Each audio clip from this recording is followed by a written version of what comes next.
Welcome to the ArmaniTalks YouTube channel. I'm your host, ArmaniTalks. In this channel, I'm covering communication skills for you to level up your way with words, become much more articulate. In today's episode, we are going to be talking about how to use common sense. Have you ever heard of the quote, treat people how you want to be treated? When you first see this quote, you may think, this is a quote that beautifully talks about compassion. I think, yeah, it does talk about compassion, but I also think it talks about common sense. Whenever people are saying, you just got to use common sense, that's a very general command. And others don't know how to process general commands. Instead, they're just like, oh yeah, I guess I'll use some more common sense.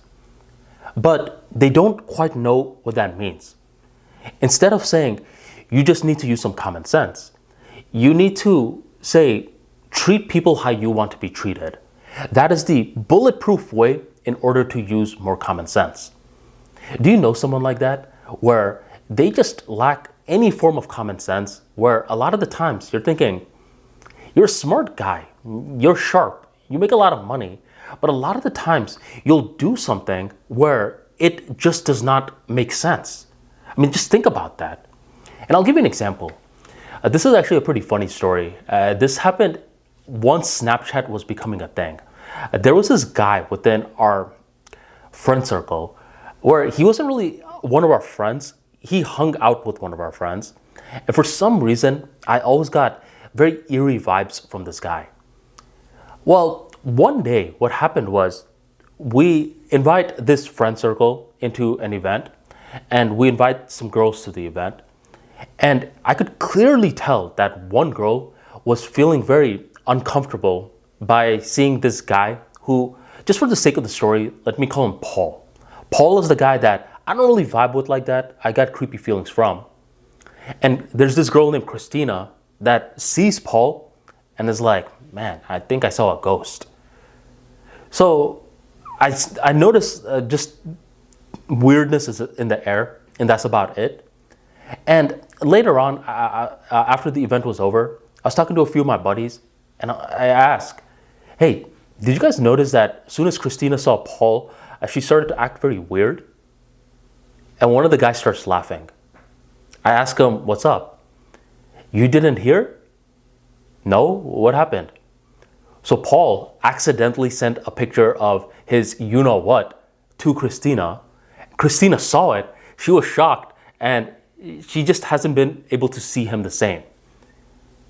I thought, how do you accidentally send a picture like that to a girl named Christina? And then they said, well, he was really trying to send it to Chelsea.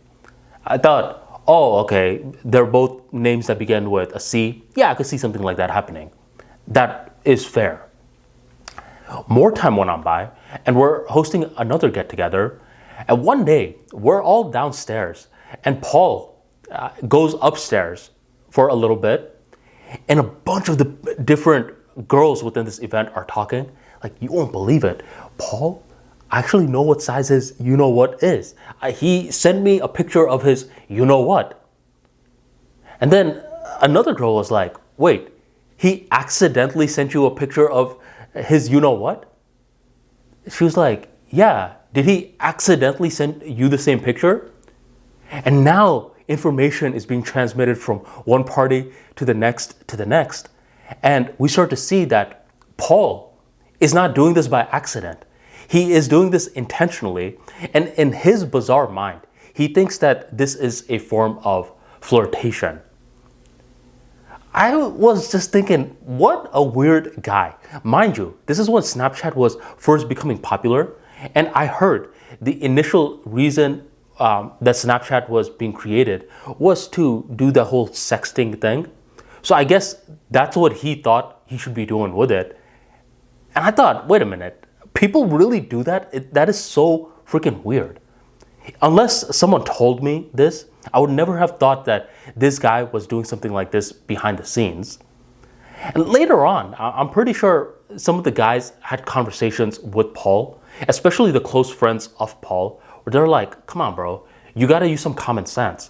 Do you think that this is the appropriate way to behave? And them just saying, use common sense is not enough. They need to frame it like this to Paul. Look, Paul, imagine you had a sister. And imagine if there's a guy who keeps accidentally sending her pictures like this. Do you think that would be appropriate? And now Paul is being pulled out of his limited perspective. And now he's capable of answering the question himself of, no, that would be creepy. So a lot of the times when you're over here talking to someone that shows very little common sense, the problem is that they're too ego-driven. They only think about their own desires and feelings and thoughts. Every now and then, to help them execute common sense, you simply have to ask them the question, how would someone else want to be treated? And how would you want to be treated in this same exact scenario? You really gotta walk them through it. You gotta give thought experiments that help them get out of their limited perspective and allow them to reach the conclusion themselves. So in the future, hopefully, they're not like Paul being a weirdo. Instead, they're showing some common sense so they show more decorum in the future. If you enjoyed today's talk, go on and hit that subscribe button right on below, hit that bell notification, and never miss another video again.